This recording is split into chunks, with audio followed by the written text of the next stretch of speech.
நலம் காக்கும் ஸ்டாலின், உங்கள் குடும்பத்தின் நலன் அரசின் பொறுப்பு. தனது கொள்கை என்ன என்பதை விஜய் தெளிவுபடுத்த வேண்டும் என நாம் தமிழர் கட்சி தலைமை ஒருங்கிணைப்பாளர் சீமான் கூறினார். திருச்சியில் உலக தமிழ் கிறிஸ்தவர் இயக்கத்தின் சார்பாக கலந்துரையாடல் நிகழ்ச்சி நடைபெற்றது. இதில் பங்கேற்க வந்த அவர் செய்தியாளர்களிடம் பாஜக கொள்கை எதிரி, திமுக அரசியல் எதிரி என விஜய் கூறுவது மட்டுமே கொள்கையாகாது என்றார். மேலும் காங்கிரஸ் குறித்த விஜயின் நிலைப்பாடு என்ன என்றும், காங்கிரசுக்கும் பாஜகவிற்கும் என்ன கொள்கை வேறுபாடுகள் உள்ளது எனவும் கேள்வி எழுப்பிய அவர், இரு கட்சி கொடிகளின் வண்ணம் மட்டுமே மாறுமே தவிர எண்ணம் மாறாது என்றார். பாரதிய ஜனதா என் கொள்கை எதிரிங்கிறாரு. 2 முறை திரும்ப சொல்றாரு 2 மாநாட்டிலையும். திமுக என் அரசியல் எதிரிங்கிறாரு. தம்பி, அரசியலுக்கும் கொள்கைக்கு என்ன வேறுபாடு இருக்கு? கொள்கை என்ன, அரசியல் எதிரி, கொள்கை எதிரி, இது ரெண்டே எப்படி பாக்குறீங்க?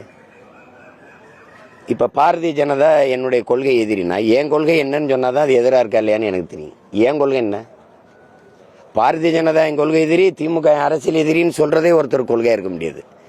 எதனால என் கொள்கை எதிரி பாரதிய ஜனதா? நலம் காக்கும் ஸ்டாலின், உங்கள் குடும்பத்தின் நலன் அரசின் பொறுப்பு.